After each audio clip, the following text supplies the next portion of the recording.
In this segment, we're going to look at the count min filter. And this count min filter is used to detect heavy hitters. And so a typical example application would be in a network where you want to monitor traffic, and you have packets of arriving from various sources and reaching towards various destinations. And these heavy hitters are those sort of what people call elephant flows. They're talking about those source destination pairs that are taking up a lot of the bandwidth. So just by quickly observing the traffic flowing through the network, we need to be able to identify those source destination pairs, for example, that are most frequently using a particular router. So in these contexts, we can use the count min filter. So let's be a little bit more precise about the data model, the data stream model. Our items in the data stream arrive one after another. We call them x1, x2, and so on up to some xt, and they follow what is called a cache register model. So each element in the data stream, say xt, comprises two components to it. There is the item IT, so this could be, for example, the source destination pair that we are interested that this particular packet is connecting between, and CT is a positive count. It's an increment value. Perhaps this could represent the number of bytes that are being sent from this particular source to this the destination, or something like that. But keep in mind, the same item can get repeated. So x1, xt, xt plus 200, all of them could be the same item. So if you were to look at it from the perspective of the network example, the same source destination pair can send some number of some amount of data at one point in time, a little bit later some more amount of data, and so on and so forth. And this cache register model is going to update the total count. And the total count of a particular item I is denoted by count I comma t, and this count is given by this summation. So we sum over all time t, and we look for those items IT that match the item I that we are interested in counting, and when they do match, we add up their count. So that's the count of a particular item I from time period, time 1 all the way to time capital T.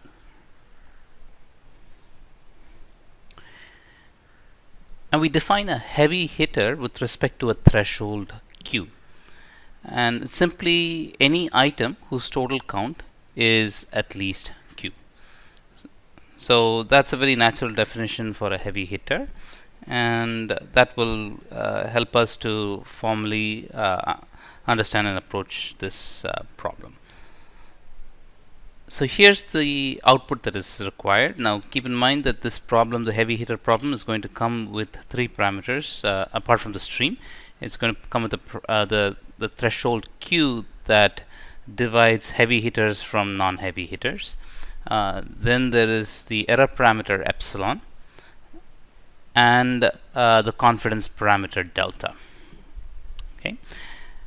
Now the output will be a set of items such that every heavy hitter that has a count more than the threshold Q must be included. This is a deterministic requirement, and but some items that are not heavy hitters may also be included. So in other words, there can be some false positives, but an item with a count that is significantly far from the threshold, so that's whose count is less than q minus epsilon times uppercase q, is included with probability at most delta. So it doesn't get it should be hard for an item with a small count of q minus epsilon q to be included in the set of items that we output. And here, what is this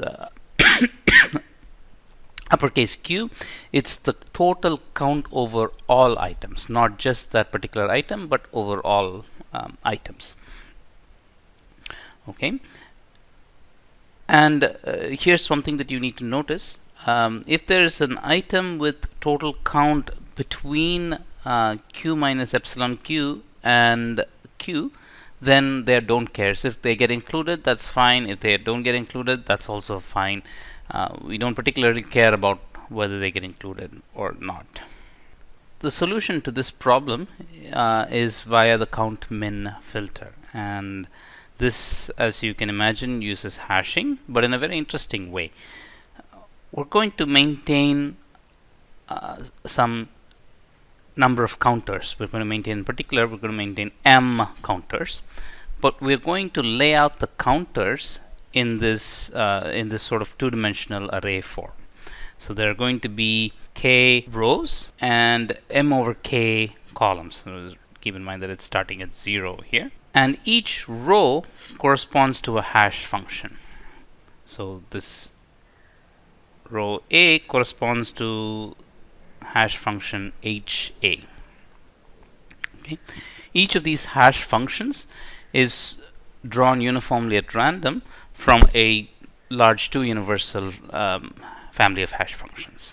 Now, given an item, given the arrival of some IT, comma CT, IT is the item, CT will be the count of that particular arrival of that item IT. Here's what we do. We hash the item into we use each of the hash functions and hash it. And let's say now we use HA and it gets hashed into location J. So that's this location over here. Okay. So then we go down row A, because we are currently considering hash function HA. We go down row A up to column J. So that's this location over here. And remember, that's a counter. And we simply increment that counter with CT. Okay. And this is, of course, done for all hash functions. Remember, we have k hash functions. So we do this for all k hash functions. So for each of these hash functions, we go to the we hash the item and then walk down the row corresponding to that item and find the hashed location and increment the counter. And of course, we have to start all the counters at 0. So now let's look at an example just to see how this works. So here's the arrival of a sequence of items and their counts.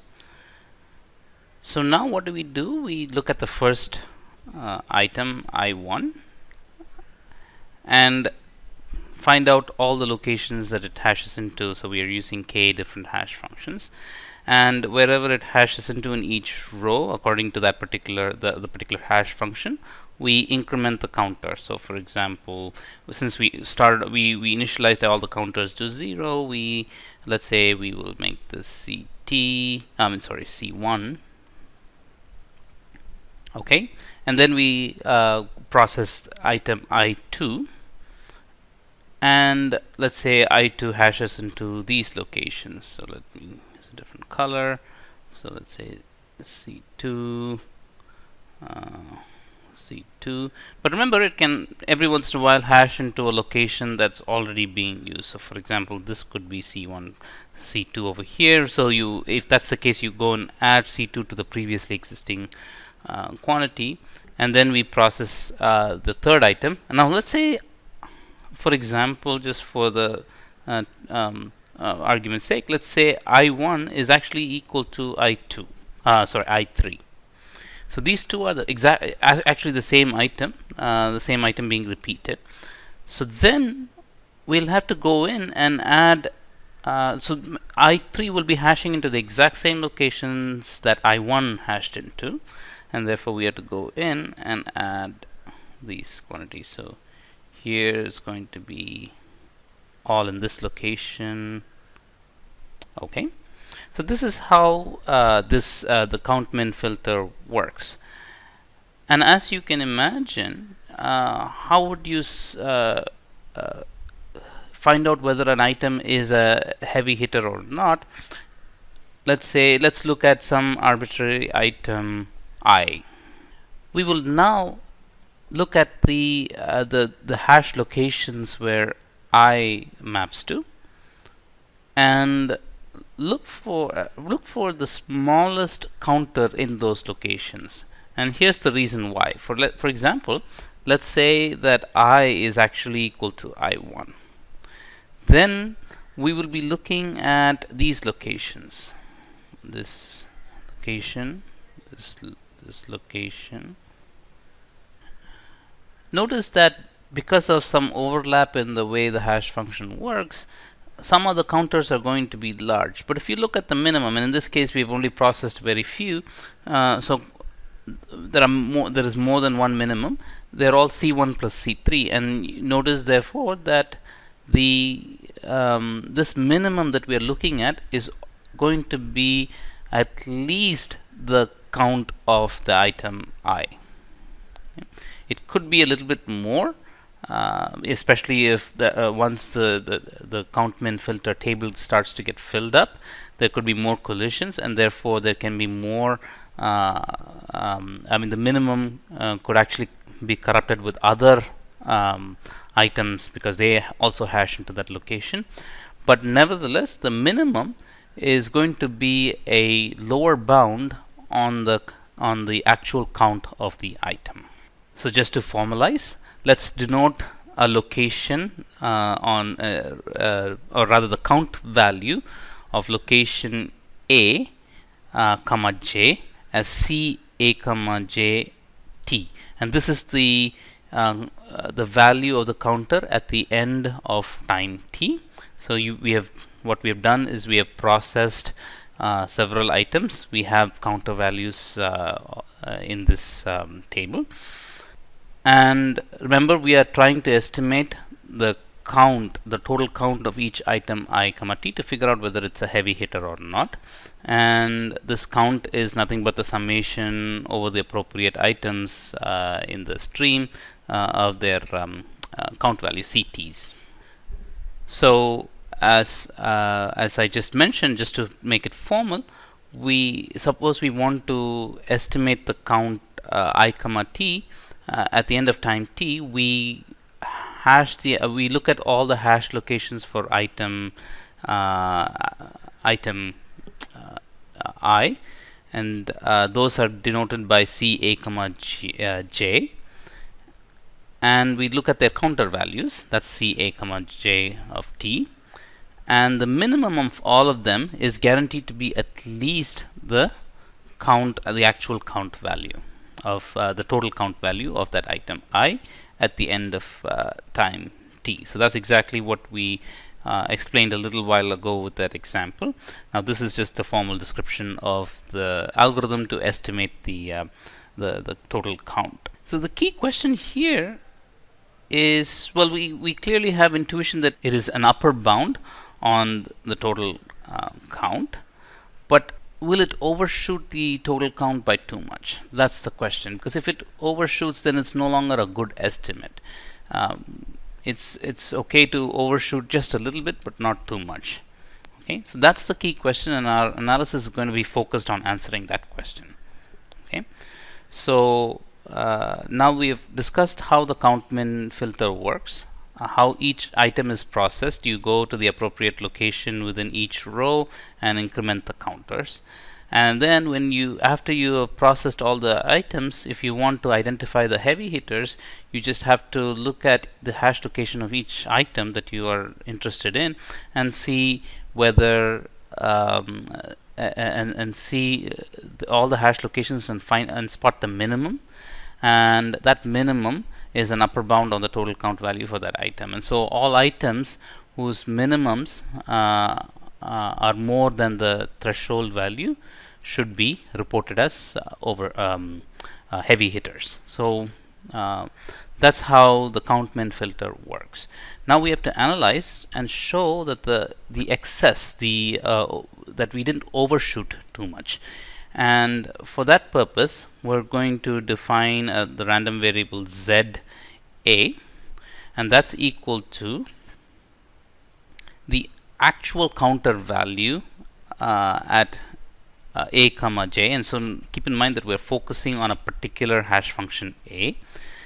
And so remember, this will be therefore an upper bound on this count I comma t. So this quantity is going to be a non-negative quantity, and this difference tells you how much we have overshot, and so naturally ZA is what we want to. Okay, so now to get a handle on ZA, we define an indicator random variable xt, and that xt is going to be 1 for all those items whose when hashed with HA lead to the same location J as item I. Okay, remember, so right now we're interested in how much CA comma J of T is overshooting the total count of I comma T. Okay, so this xt equal to 1 whenever the ath hash location matches that of item I. And remember, we're not interested, we are interested in the excess. So this excess should be created by items other than the item I that's of interest. So we need this extra condition to ensure that we're only counting those items that are not I itself. Okay. Under this indicator variable, it's clear to see that ZA will be the summation over all time xt, which gives you the indication as to whether that particular item should be counted in ZA or not, times ct. And remember that we are using hash functions, and we are in particular we are using hash functions drawn uniformly at random from a 2 universal family of hash functions. So the probability that a particular item I that's not IT that's not I will have the same location. These two items will have the same hash location with probability at most 1 over the total number of hash locations. But remember that in this table, the number of columns is m over k. So this probability is therefore 1 over m over k, which is nothing but k over m. And this means that the probability with which a particular location, a particular other item will actually hash in the same location, we know that that's at most k over m. So this indicator variable will have the expected value k over m, which means that now we can get a bound on the expectation of ZA. Okay, and if we plug in the values, we're going to get, we can use the linearity of expectation to say that expectation of ZA is equal to t equal to 1 to t count of t times the expectation of xt. Okay. But keep in mind that E of xt is the same for all I, as long as it's not equal to it is not equal to I. So you can take that out, and moreover, notice that the summation overall t ct is nothing but the total summation q over all items and over all time. So this and so we therefore get this bound on the expectation on ZA. Okay. And with expectation, now we are ready to apply Markov's inequality. So now we ask, remember, the whole goal is to ensure that the probability that we will be reporting an item whose reporting a count value that's more than epsilon q over the correct count. That's what we are trying to. That's our bad event. So we capture that bad event in this expression over here.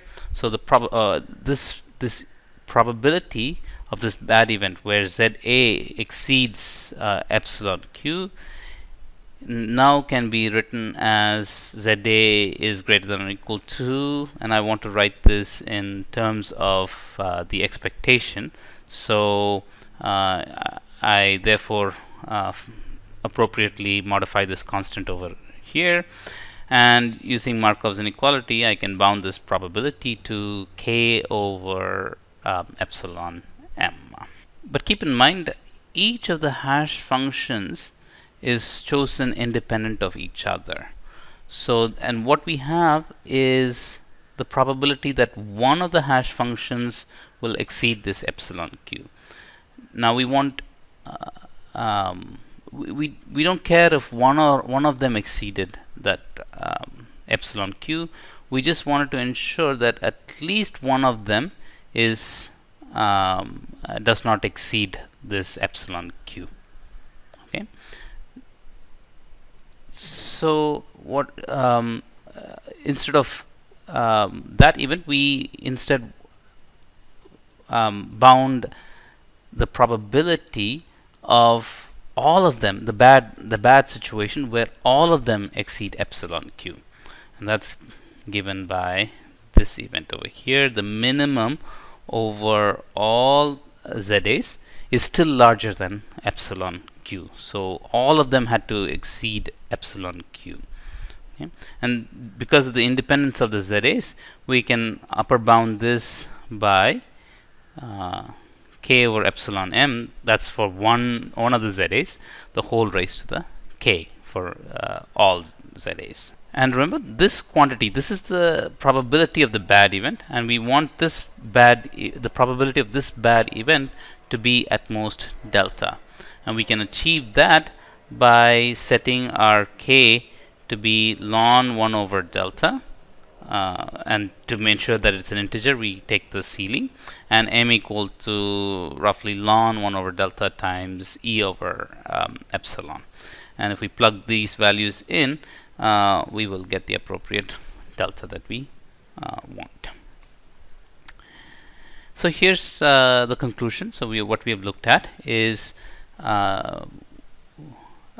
given a threshold q, error parameter epsilon, and confidence probability 1 minus delta, we can design a count min sketch with m equal to log 1 over delta e over epsilon, total number of counters. Of course, we have to arrange this in a two-dimensional array, but this is the total number of counters, and we will also need to use k hash functions, and k here is roughly log 1 over delta. These are hash functions chosen uniformly at random from a two universal family of hash functions, and these k hash functions should be chosen independent of each other, such that the identified set of heavy hitters at any time t, so we can create a count min sketch that outputs this identified set of heavy hitters at any time t, which is guaranteed to contain all the heavy hitters with respect to q. So it's guaranteed, it's with probability 1 to contain all the heavy hitters, and then for any item I, the probability that that item I whose count value is actually less than q minus epsilon q is also identified and included into the set. So essentially, false positive is at most delta. And of course, this is only true as long as this particular item is far from being a heavy hitter. So this is count min sketch, and we Keep in mind that we only needed to use hash functions that are drawn from the two universal family of hash functions, as long as they are mutually independently chosen of each other. And this is a very, very nice data structure. It's very compact. As you can see, the size of the data structure is only a constant. That depends only on delta and epsilon. So it's a very it's become quite a famous sketch. So this is essentially a sketch of the data stream that allows us to identify heavy hitters. So let me end with one final remark. There's one small improvement that we can make, and this improvement is the following. Instead of updating all the hash locations, we can be a bit more conservative about our updates. Normally, we will update all the for a particular item. We will compute the k hash functions, go into those hash locations, and increment all the counters.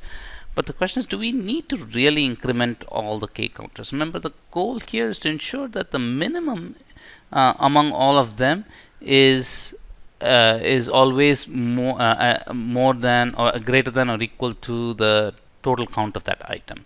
So that is all we require. But if there is some other hash location which has already got a very high value, possibly because of collisions with other hash functions, we don't really need to increment them. So it's best to see this with an example. So let's say that here's our example of a very small count-mins filter. So here's what we do. So we are currently in this state over here at time say t minus 1, and we now have to process the arrival of this item I comma 3, and the item I hashes into these locations that are shown shaded. Now clearly now 4 has to be updated to a 7, because remember the count is 3. Okay. Normally we would also update 5 to 8, but what is the point of updating it to 8? We're incrementing the counter for item I, and the minimum is going to be 7. So this and so clearly the total count of item I is 7 or lesser. So making this 8 is of no value at all. Instead, but we should not make it anything less than 7, because that might violate the bound. So all we really need to do is to ensure that all hash locations are no smaller than the new minimum. The new minimum we know is 7. So we just have to ensure that all the hash locations are 7 or more. So the 5 hashes into you go into the location you look at this counter with value 5 in it. Just take it up to 7. Don't have to take it to 8. And this hash location has the counter value 8. It's retained at 8. We don't need to increment that at all. So this gives us slightly better results. But we're going to skip the analysis because that's outside the scope of what we want to talk about. But it's a neat little trick to keep the count-min sketch a little bit more sharp. Okay, so that concludes our segment on the count-min sketch.